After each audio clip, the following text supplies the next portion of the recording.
വചന ധ്യാനത്തിന് ആധാരമായിരിക്കേണ്ടതിന് എഫെസ്യ ലേഖനം അതിൻ്റെ 2-ാം അധ്യായം 7-ാം വാക്യം പൊതുവിൽ വായിച്ചാൽ,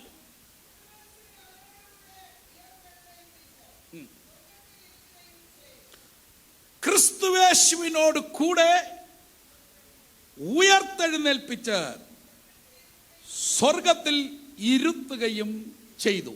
ആരെ? 4-ാം വാക്യം മുതൽ 9-ാം വാക്യം വരെയാണ് ആ വിഷയം. വായിച്ചു. കരുണാസമ്പന്നനായ ദൈവമോ നമ്മെ, പുറമറ്റങ്കാരെ, അപ്പച്ചന്മാരെ, അമ്മച്ചിമാരെ, കുഞ്ഞുങ്ങളെ, നമ്മെ സ്നേഹിച്ച സ്നേഹം നിമിത്തം കരുണാസമ്പന്നനായ ദൈവം എന്നെ സ്നേഹിച്ചെന്ന് എത്ര പേർക്ക് ഉറപ്പുണ്ട്? ഉറപ്പ് കുറവാന്ന് തോന്നുന്നു. കരുണാസമ്പന്നനായ ദൈവം നമ്മെ സ്നേഹിച്ച സ്നേഹം. അടുത്തത്, നമ്മെ സ്നേഹിച്ചത് എപ്പോഴാണെന്നറിയാവോ? അതിക്രമങ്ങളാൽ. അടുത്തത്, പാപങ്ങളാലും. അതിക്രമങ്ങളാലും പാപങ്ങളാലും. വ്യക്തിയിൽ അതിക്രമങ്ങളും പാപങ്ങളും വർദ്ധിക്കുമ്പോൾ, കുറച്ച് മുൻപോട്ട് ചെല്ലുമ്പോൾ ആ വ്യക്തി എന്ത് ചെയ്യുന്നറിയോ? മരിക്കും. പാപം ചെയ്യുന്ന നാളിൽ നീ എന്ത് ചെയ്യും? മരിക്കും. ആ മരണം ഏതാ? ശാരീരിക മരണമല്ല. ആ മരണം, അങ്ങനെ മരിച്ചവരായിരുന്നു നാം. എപ്പോൾ? രക്ഷിക്കപ്പെടുന്നതിന് മുമ്പ് അതിക്രമങ്ങളാലും പാപങ്ങളാലും മരിച്ച ജീവശവമായിരുന്നു നാം. ആ ജീവശവത്തെ വായിച്ചോ. ആ ജീവശവത്തോട് കരുണാസമ്പന്നനായ ദൈവം സ്നേഹിച്ചെന്ന്. ആരെ സ്നേഹിച്ചെന്ന്? ഈ ചത്തുകിടന്ന എന്നെ എന്ത് ചെയ്തു? അതിക്രമങ്ങളാലും പാപങ്ങളാലും മരിച്ചു കിടന്ന ജീവശവമായ എന്നെ സ്നേഹിച്ചു. എന്നിട്ട് സ്നേഹിച്ചിട്ട് വായിച്ചോ. അതിക്രമങ്ങളാലും പാപങ്ങളാലും മരിച്ച നമ്മെ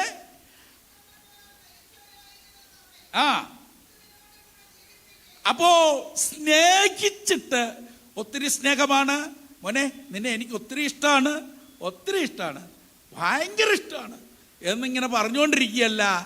ആമേൻ. അതിങ്ങനെ പറയുമ്പോൾ ഒരു സുഖമാണ്. എന്നാൽ വെറും ഡയലോഗ്, പിള്ളേരുടെ ഭാഷ പറഞ്ഞ വെറും ഡയലോഗ് മാത്രമല്ല. ഹല്ലേലൂയ. ഈ ചത്ത് കിടന്ന നമ്മെ സ്നേഹത്തിന്റെ സീമാധുനീയ കാരുണ്യം നിമിത്തം ഉയർപ്പിച്ചു. Hallelujah, hallelujah. നമ്മെ ഉയർപ്പിച്ച വചനം ഏതാണെന്നറിയാവോ? അവനോടുകൂടെ ഉയർപ്പിച്ചു. അതിക്രമങ്ങളാലും പാപങ്ങളാലും മരിച്ചു കിടന്ന ജനാവലിയോട് ഒന്നാമത്തെ പെന്തക്കോസ്ത് പ്രസംഗകൻ അവൻ പത്രോസ് പ്രസംഗിച്ചു കൊണ്ടിരിക്കുമ്പോൾ ആ പ്രസംഗം കേട്ടവർ അവരോട് പറഞ്ഞു, അവൻ യേശു കർത്താവിനെ മരണപാശങ്ങളെ അവനെ ബന്ധിച്ചു വെക്കുന്ന അസാധ്യമായിരുന്നു, അവൻ മരണത്തെ ജയിച്ചു ഉയർത്തെഴുന്നേറ്റു എന്ന് പറഞ്ഞപ്പോൾ 3000-ഓളം പേർ ജീവന്റെ വചനത്താൽ ഉയർത്തെഴുന്നേറ്റു.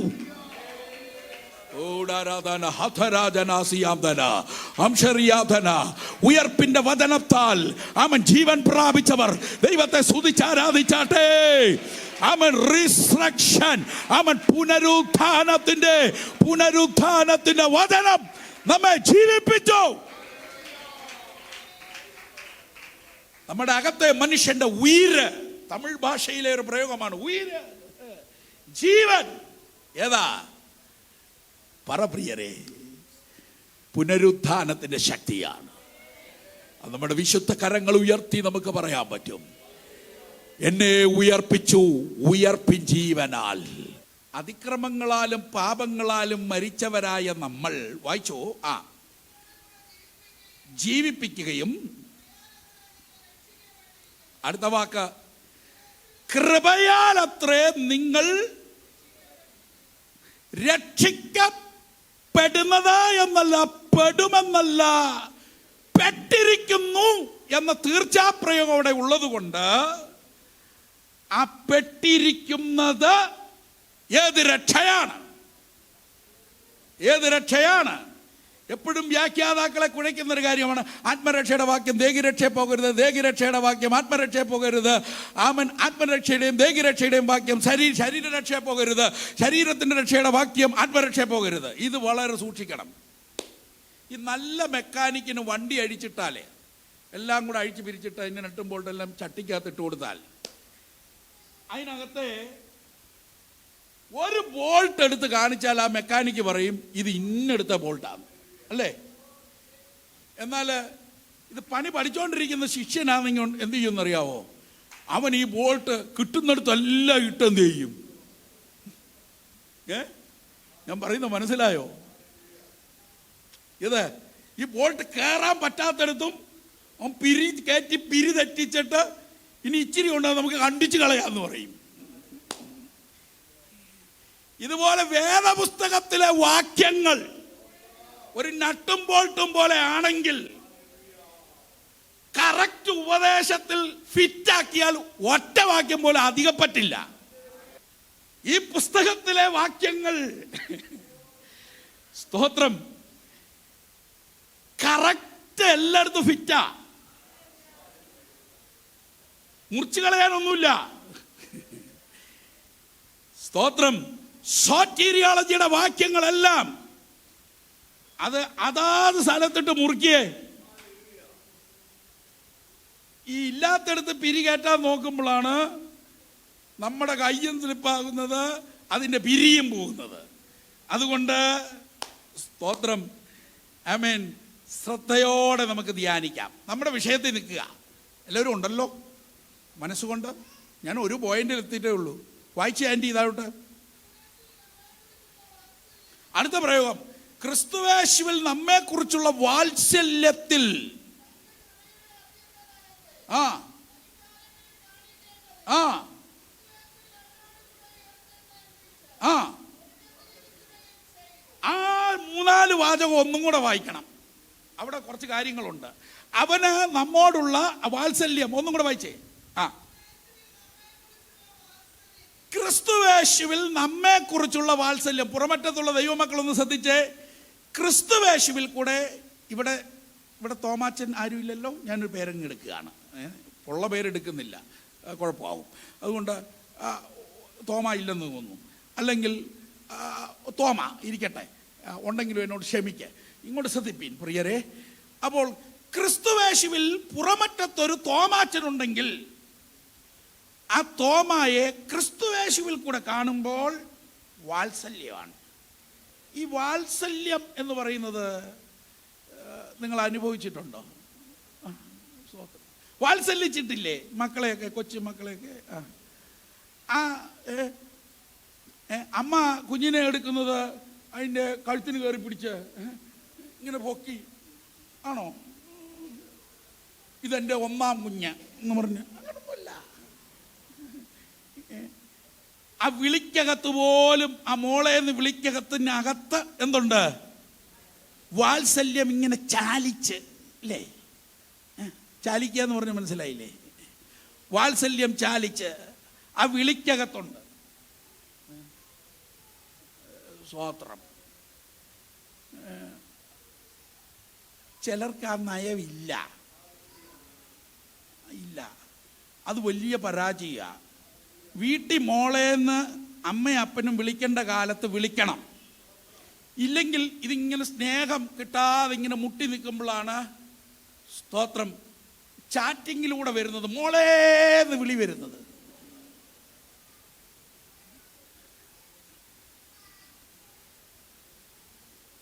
അപ്പോൾ ഈ മോൾ ഇങ്ങനെ സ്നേഹം കിട്ടാതെ മുട്ടിയിരിക്കുന്ന മോൾ എന്ത് ചെയ്യും? എന്തോ എന്ത് ചെയ്യും?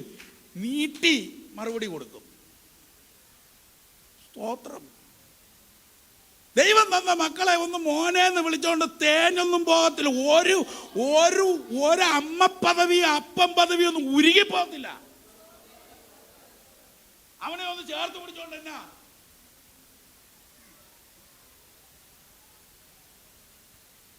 സ്തോത്രം. ചെറുക്കൻ വീട്ടിലോട്ട് കയറി വരുമ്പോഴത്തേക്കും കോയിപ്പുറത്തെ എസ് ഐ നോക്കുന്ന പോലെ ഇങ്ങനെ നോക്കരുത്. നിന്നോട് ചെറുക്കൻ അടുക്കുകയല്ല. അതെന്ന് പറഞ്ഞിട്ട് നീ എന്ത് ചെയ്യരുത്, തോളെ കയറിയിരുന്ന് മുതലാക്കരുത് അപ്പനെ.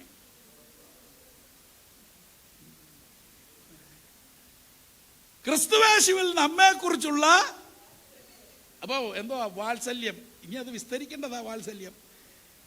അപ്പൊ ക്രിസ്തുവേശുവിൽ കൂടെ ക്രിസ്തുവേശുവിൽ കൂടെ അല്ലാതെ നോക്കുമ്പോൾ ഇസ്രായേൽ പൗരതയോട് സംബന്ധമില്ലാത്തവർ, വാഗ്ദത്തത്തിന്റെ നിയമങ്ങൾ, കന്യർ, ലോകത്തിൽ ദൈവമില്ലാത്തവർ, കാബൂൽ പ്രദേശത്ത് പാർക്കപ്പെട്ടവർ, ആമൻ സ്വത്രം അയോഗ്യരാണ്, ആമൻ പാളയത്തിന് പുറത്ത് പാർക്കപ്പെട്ടവരാണ്.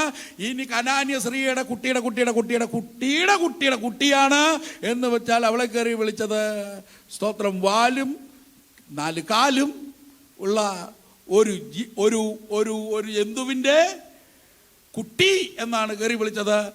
അതിൻ്റെ കീഴിലാണ്. ആ നിലയിൽ നോക്കുമ്പോൾ നമുക്ക് ഒരു വാത്സല്യത്തിനും യോഗ്യതയില്ല. എന്നാൽ യേശുക്രിസ്തുവിൽ കൂടെ നമ്മെ നോക്കുമ്പോൾ, അതുകൊണ്ടാണ് പൗലോസ് ജാതികൾക്ക് ലേഖനം എഴുതിയപ്പോൾ പ്രിയ സഹോദരന്മാരെ, ഇന്ന് കേട്ടല്ലോ ദൂത്, പ്രിയരേ സഹോദരനെ സ്തോത്രം.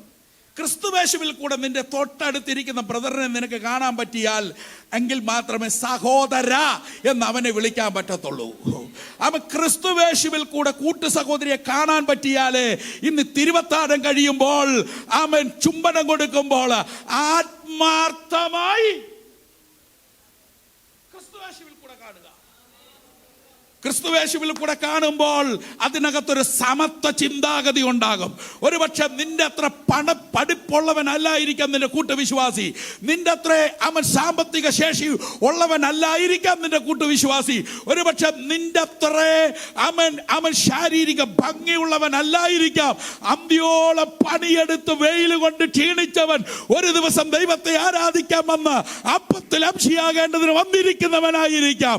എന്നാൽ സ്വത്രം ക്രിസ്തുവേശുവിൽ കൂടെ അവനെ നീ ഒന്ന് കാണ, ക്രിസ്തുവേശുവിൽ കൂടെ ബ്രദറെ എന്ന് വിളിക്ക, ക്രിസ്തുവേശുവിൽ കൂടെ സഹോദരി എന്ന് വിളിക്ക, ക്രിസ്തുവേശുവിൽ കൂടെ അവൻ സ്വത്രം ആ ബന്ധത്തിൽ ചേർത്ത് പിടിക്ക. സ്വത്രം ഹല്ലേലൂയ. പ്രിയരേ സ്തോത്രം. ലേഖനങ്ങളിലൊക്കെ സ്ലീഹന്മാർ ഉപയോഗിച്ച വാക്കാണ് പ്രിയരേ, സഹോദരന്മാരെ. ഇങ്ങനെയൊക്കെ കയറി ഒരു ജൂതിഷ് പാരമ്പര്യമുള്ളവൻ ജാതികളെ കയറി വിളിക്കണമെങ്കിൽ അവന്റെ ഈഗോ മുഴുവനും ക്രൂശിന്റെ വചനത്താൽ തകർക്കപ്പെട്ടെങ്കിലേ പറ്റത്തുള്ളൂ. സ്തോത്രം. വിഷയം ഇച്ചിരി വിസ്തരിച്ച് പറയേണ്ടതാണ്. അപ്പൊ വാത്സല്യത്തിൽ വായിച്ചോ, വരുംകാലത്ത് കൃപയുടെ അത്യന്ത ധനത്തെ വരുംകാലങ്ങളിൽ ക്രിസ്തുവേശുവിൽ അവരോട് കൂടെ എന്ത് ചെയ്തു? ഉയർത്തെഴുന്നേൽപ്പിച്ച് ആരെ? മോളിൽ പറഞ്ഞിരിക്കുന്ന നമ്മെ. ആരെ? വ്യക്തിപരമായി പറ, എന്നെ. അങ്ങനെയെങ്കിൽ ഇന്ന് ഞാൻ ഈ നൂജന്മാര് കാണിക്കലല്ല, ഒരു ഉറപ്പിന് വേണ്ടി അടുത്തിരിക്കുന്ന ആൾക്കൊന്ന് കൈ കൊടുത്ത് പറയാവോ, എന്നെ സ്വർഗത്തിൽ ഇരുത്തി.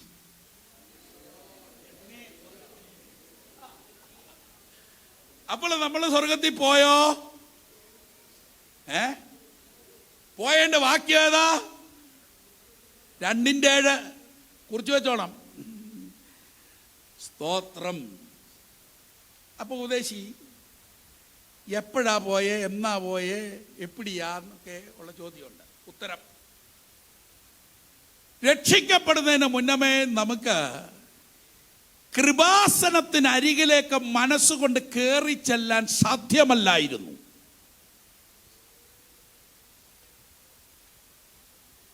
സ്തോത്രം. മനസ്സുകൊണ്ട് സ്വർഗത്തിൽ പോയിട്ടുള്ള എത്ര പേരുണ്ട്? സാധിക്കുന്നുണ്ടോ? സ്വർഗത്തിൽ ചെല്ലുന്നതും അവൻ ക്രിസ്തുവിനോട് കൂടെ ഇരിക്കുന്നതും അവൻ സ്വത്രം പ്രതിഫലങ്ങൾ അവിടുത്തെ തൃക്കരത്തിൽ നിന്ന് ഏറ്റ് സ്വീകരിക്കുന്നതും ആ കിരീടം തലയിൽ വെക്കുന്നതും മരണപര്യന്തം വിശ്വസ്തനായിരിക്കുക. എന്നാൽ ജീവകിരീടം മുതലുള്ള കിരീടങ്ങൾ അവൻ തലയിൽ ഇരിക്കുന്നതും അവൻ സിംഹാസനത്തിന്റെ മുമ്പിൽ നിൽക്കുന്നതും സമയമാകുമ്പോൾ ആരാധനയ്ക്ക് വേണ്ടി ഞാനങ്ങ് വീണ് നമസ്കരിച്ച് കർത്താവിനെ ആരാധിക്കുന്ന അവൻ മടുപ്പില്ലാത്ത സ്വർഗസുഖം, രാത്രിയില്ലാത്ത നിത്യതയുടെ നാളുകളെല്ലാം അവൻ ക്രിസ്തുവിനോട് കൂടെ വസിക്കുന്നത്. ഇവിടെ ഇരുന്നുകൊണ്ട് സ്വപ്നം കാണുന്ന എത്ര പേരുണ്ട്? ഹൃദയം കൊണ്ട് കാണുന്ന എത്ര പേരുണ്ട്? സ്തോത്രം. ഈ യോഹന്നാൻ അപ്പോസ്തലനെ ഈജിയൻ കടലിടുക്കിലെ ഈ പത്മോസിലേക്ക് നാട് കടത്തി കഴിഞ്ഞപ്പം സത്യത്തിൽ പത്മോസ് വലിയ തോതിൽ താൻ അറിഞ്ഞിട്ടില്ല. മനസ്സിനെ എന്ത് ചെയ്തു? ഈ സ്വർഗാധിവാസത്താൽ ആത്മാവിന്റെ സഹായത്തോടുകൂടെ തൻ്റെ ഉള്ളത്തെ അങ്ങ് സ്വർഗത്തിലേക്ക് ഉയർത്തി. അതാണ് 4-ാം അധ്യായത്തിൽ കാണുന്നത്. ഇവിടെ കയറി വരിക, ഇവിടെ കയറി വരിക എന്ന് പറഞ്ഞപ്പോൾ യോഹന്നാൻ ശരീരം കൊണ്ട് പോയിട്ടില്ല. ശരീരം പത്മോസിലാണ്. ഇവിടെ കയറി വരിക എന്ന് വീണ്ടും പറഞ്ഞപ്പോഴും അവൻ ശരീരം കൊണ്ട് പോയിട്ടില്ല, തന്റെ മനോമണ്ഡലമാണ് കേറിയത്. അങ്ങനെയെങ്കിൽ ക്രിസ്തീയ ജീവിതത്തിൽ സ്വർഗവുമായി ഹൃദയം കൊണ്ട് അവൻ സ്വർഗവുമായി ഹൃദയംഗമായിട്ട് ഒരു കണക്ഷൻ കിട്ടിയിരിക്കുന്ന എത്ര പേര് ഇന്ന് ഈ ആരാധനയ്ക്കകത്തുണ്ട്? സ്വർഗ സിയോനുമായി ഹൃദയം കണക്ട് ചെയ്യപ്പെട്ടിട്ടുള്ളവർ അല്പനേരം ദൈവത്തെ സ്തുതിച്ചാരാധിക്കാം. അവൻ സ്വർഗ സിയോനുമായിട്ട് നിന്റെ ഹൃദയത്തെ എൻ്റെ ദൈവം കണക്ട് ചെയ്തെന്ന ദൈവത്തിന്റെ കൃപ, എൻ്റെ ദൈവം കണക്ട് ചെയ്തെന്ന ദൈവത്തിന്റെ കൃപ. വൗഡരാധന, ഹൽക്കരാധന, വംശരാധനാദിയാധന. പൗലോസ് പറഞ്ഞ ഒരു വാക്കും കൂടെ ഇതിനോട് ചേർത്തി വെക്കുക. നമ്മുടെ പൗരത്വമോ സ്വർഗത്തിലാകുന്ന നമ്മുടെ എന്നുള്ളതൊന്ന് ഇൻഡിവിജ്വലായിട്ട് പറ. എൻ്റെ പൗരത്വമോ സ്വർഗത്തിൽ ആകുന്നു. ഇതൊന്ന് വാ തുറന്ന് പറയുമ്പോൾ ഈ ഭൂമിയിലെ സകല അന്ധകാര ശക്തികൾ കേൾക്കട്ടെ. എൻ്റെ പൗരത്വമോ സ്വർഗത്തിലാകുന്നു. ഇവിടുത്തെ ഏത് രാജ്യത്തിൻ്റെ പൗരത്വം കിട്ടണമെങ്കിലേ, അമേരിക്കയുടെ പൗരത്വം കിട്ടണമെങ്കിൽ, കാനഡയുടെ കിട്ടണമെങ്കിൽ, UK ഒക്കെ പൗരത്വം കിട്ടണമെങ്കിൽ അവിടെ ചെന്ന് കുറച്ചു കാലം താമസിച്ച് അല്ലേ കുറച്ച് കടമ്പകൾ കടന്നേ പൗരത്വം കിട്ടാത്തുള്ളൂ. ഇവിടെ ഒരു പൗരത്വം കിട്ടിയാൽ 3, 4, 5, 6 വർഷത്തെ കാത്തിരിപ്പിന് ശേഷമാണ് പൗരത്വം കിട്ടുന്നത്. ഓക്കെ. എന്നാൽ ക്രിസ്തുവേശുവിൽ കൂടെ നമുക്ക് കിട്ടിയിരിക്കുന്ന പൗരത്വം ഇതിനൊക്കെ അപ്പുറത്തുള്ള സ്വർഗരാജ്യ പൗരത്വമാണ്. ആ പൗരത്വം നമുക്ക് കിട്ടിയത് നോട്ടി നേരം കൊണ്ട് കിട്ടിയ പൗരത്വമാണ്, നിമിഷ നേരം കൊണ്ടാണ് കിട്ടിയത്. ഇനി ആ പൗരത്വത്തിന്റെ പ്രത്യേകത, ആ രാജ്യത്ത് ചെന്നെങ്കിലേ എന്ത് ചെയ്യാൻ പറ്റുള്ളൂ? പൗരത്വം കിട്ടത്തുള്ളൂ. എന്നാൽ നമുക്ക് ഈ രാജ്യത്തിൽ നാം ആയിരിക്കുമ്പോഴേ, നാം ചെല്ലുന്നതിന് മുമ്പേ നമ്മളെ പൗരന്മാരാക്കി. ഹല്ലേലൂയ. ഇനി ഒരു അമേരിക്കൻ പൗരത്വം കിട്ടിയ ഒരാളെ പുറമറ്റ സഭയിൽ ഇന്നത്തെ സഭായോഗത്തിന് ഉണ്ടെന്ന് ചിന്തിക്കുക, ശ്രദ്ധിച്ചേ, ഉണ്ടെന്ന് ചിന്തിക്കുക. ആ പുള്ളിയുടെ ഹൃദയം പകുതി അമേരിക്കയിലായിരിക്കും, അല്ലേ? പ്രസംഗത്തിൻ്റെ ഇടയ്ക്ക് 2 വാക്കെങ്കിലും വരും. ഞാൻ ന്യൂയോർക്കിലായിരുന്നപ്പോൾ ന്യൂ ജേഴ്സിയിലൂടെ, അല്ലേ, വരാതിരിക്കത്തില്ല. കാര്യം ഇത് തകിട്ടി വരും. ഇതുപോലെ ഉയരത്തിലെ പൗരത്വം കിട്ടിയവർ സാക്ഷ്യം പറയുമ്പോൾ കേട്ടാൽ അറിയാം, ഈ സാധനം തകിട്ടി വരും. അല്ലോ, മനസ്സിലാകുന്നുണ്ട്? ഹൃദയം നിറഞ്ഞത് എന്ത് ചെയ്യും? ഹൃദയത്തിൽ സ്വർഗമുണ്ടെങ്കിൽ നിന്റെ വാക്കിൽ സ്വർഗമുണ്ടാകും. ഹല്ലേലൂയ. ഹൃദയത്തിനകത്ത് സിയോൻ ഉണ്ടെങ്കിൽ വാക്കിലൂടെ സിയോൻ വെളിയിൽ വരും. ഹൃദയത്തിൽ സ്വർഗമുണ്ടെങ്കിൽ വായിലൂടെ അത് വെളിയിൽ വരും. ആമേൻ. സ്തോത്രം. ഇനി സ്വർഗാധിവാസം ഒന്നും കൂടെ തെളിയിക്കാം. നമ്മൾ പ്രാർത്ഥിക്കാൻ നേരത്തെ നമ്മുടെ ശരീരം എവിടെയാണെങ്കിലും നമ്മൾ ഒറ്റ കയറ്റമാണ് അങ്ങോട്ട്, ഇല്ലേ? പരീശന്മാരുടെ പ്രാർത്ഥന പോലാണോ നമ്മുടെ പ്രാർത്ഥന? യഹൂദന്റെ പ്രാർത്ഥന എങ്ങനെയാണെന്നറിയോ? ഓ അവറാച്ചൻ്റെയും ഐസക്കിൻ്റെയും ജേക്കബിൻ്റെയും അവൻ ദൈവമായ ഞങ്ങളുടെ പിതാക്കന്മാരുടെ ദൈവമായുള്ളവേ എന്ന് പറഞ്ഞാൽ അവർ ഐസക്കിനെ പിടിക്കണം, ജേക്കബിനെ പിടിക്കണം, പിന്നെ അവറാച്ചനെ അവറാച്ചനെ മനസ്സിലായില്ല? അബ്രഹാം.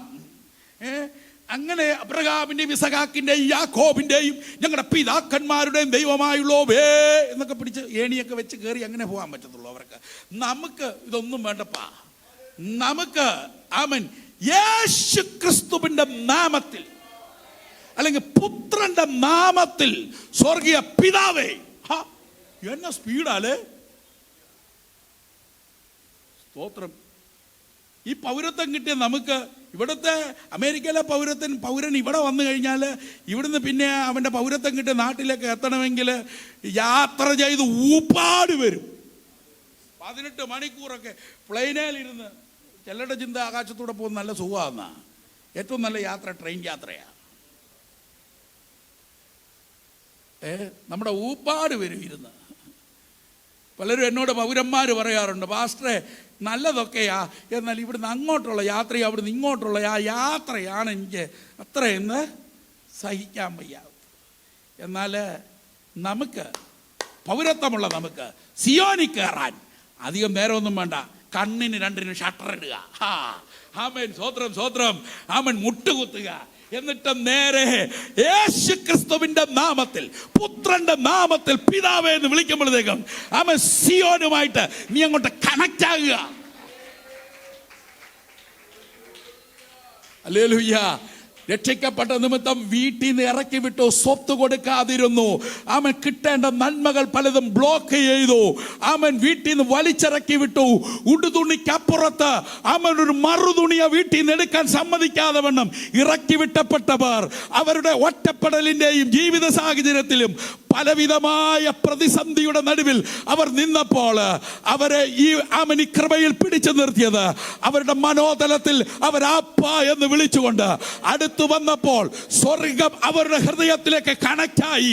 സ്വർഗം ഹൃദയത്തിനകത്ത് കയറിക്കൂടിയവരാണ് ഇന്ന് ഈ വചനം കേട്ടുകൊണ്ടിരിക്കുന്ന അനുഗ്രഹീതരായ ദൈവമക്കൾ.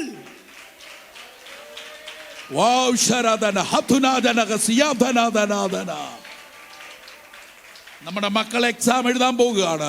നീ ടെൻഷനോടെ പോണ്ട. സ്വർഗസുഖം നിന്റെ ഹൃദയത്തിൽ നീ അനുഭവിച്ചുകൊണ്ട് പോണം. എൻ്റെ ദൈവം എൻ്റെ കൂടെ ഉണ്ടെന്നുള്ള ധൈര്യത്തോടെ നീ പോണം. ആമേൻ. സ്വോത്രം. ആമേൻ. ഇവിടെ ഇരിക്കുന്ന ദൈവമക്കളോട് ഞാൻ ആത്മനിയോഗത്തോടെ ഒരു ദൂത് വിളിച്ചു പറയുകയാണ്. ശരീരത്തിൽ വേദനകൾ കാണും, ചിലപ്പോൾ കടഭാരങ്ങൾ കാണും. ഈ ഭൂമിയിൽ പലതും നിന്നെ വേദനിപ്പിക്കുന്ന പ്രശ്നങ്ങൾ ഉണ്ടാകും.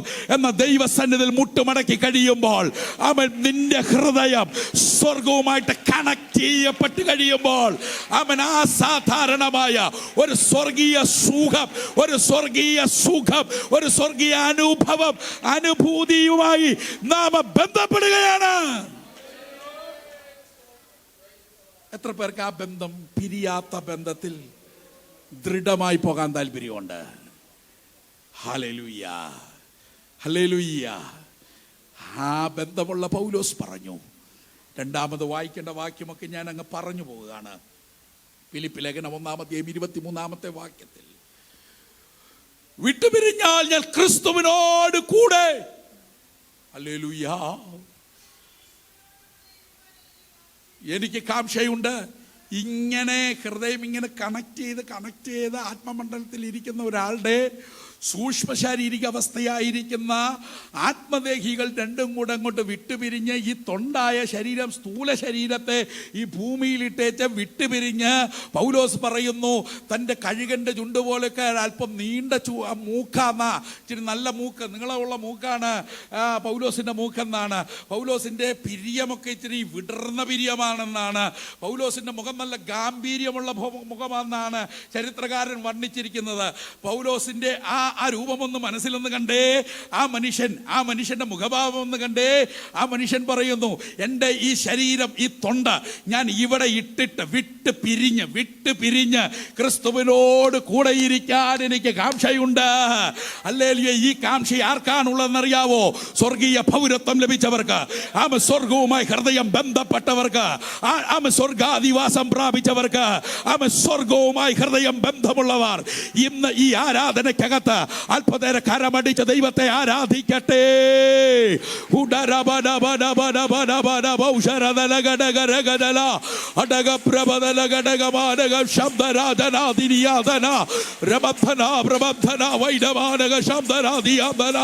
നമ്മുടെ പ്രത്യാശയായ കർത്താവ് അവൻ കാത്തിരിക്കുന്ന വിശുദ്ധന്മാരെ ചേർക്കേണ്ടതിന് വരും.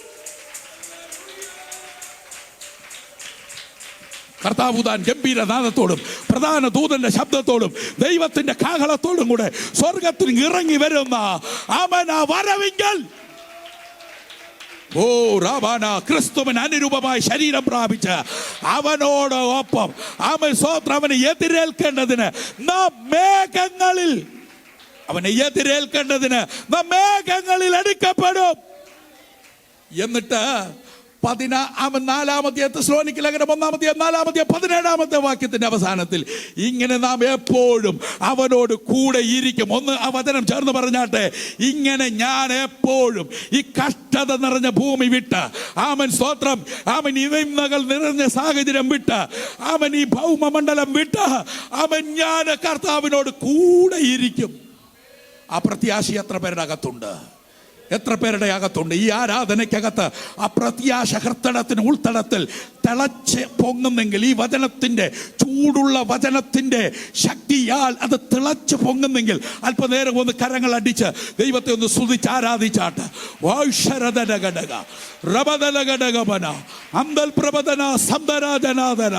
യേശുവിന്റെ രക്തത്തിന്റെ ശക്തി, വചനത്തിന്റെ ശക്തി.